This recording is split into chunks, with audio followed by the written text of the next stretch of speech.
CBS News medical correspondent Céline Gounder joins me now. She's also an infectious disease specialist and served on Biden's transition COVID advisory board. Dr. Gounder, always good to have you with us. Your reaction to what you saw play out today in that Senate hearing?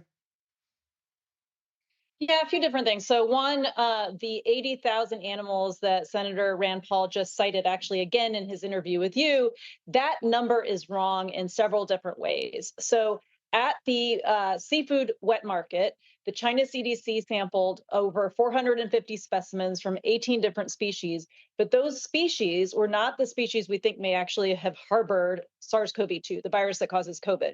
They tested strays, they tested pets, they tested frozen merchandise and fish tanks, all of which, not surprisingly, came back negative. The animals we think are possibly the carriers, the hosts, are raccoon dogs, masked palm civets, and bamboo rats.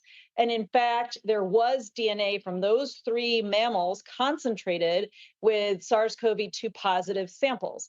That 80,000 figure actually relates to testing out in the provinces.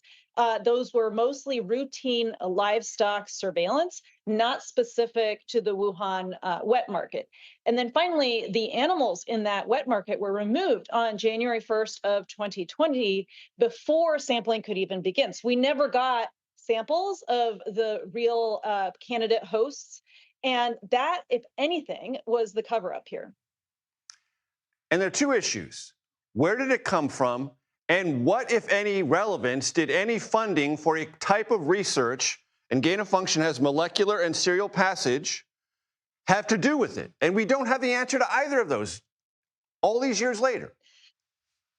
Sure. So the two leading hypotheses from the beginning were either a natural spillover event from wild animals into humans. That is actually how most historically infectious diseases have arisen, whether that is tuberculosis or measles or SARS or HIV, Ebola, the list goes on. That's in general how we've seen these things emerge. There have been the occasional lab accidents, not causing epidemics or pandemics, by the way, but that is one of the other hypotheses that has been entertained since the beginning. What are the things that argue for and against that? Well, for this lab incident hypothesis is the fact that the outbreak started in the city in China where China had its leading coronavirus lab. They were doing gain of function research, and sometimes at a lower biosafety level than we would typically use here in the United States. What is going for the natural spillover hypothesis? Well, first of all, that's historically how these things have happened. The earliest cluster of cases was linked to a single wet market in Wuhan. Now, that may not have been the initial introduction, which is one of the points Dr. Fauci was making in his diary, but rather the amplifier, where you have a lot of people together, a lot of animals together, where you can amplify, kind of think of it as a super spreader event.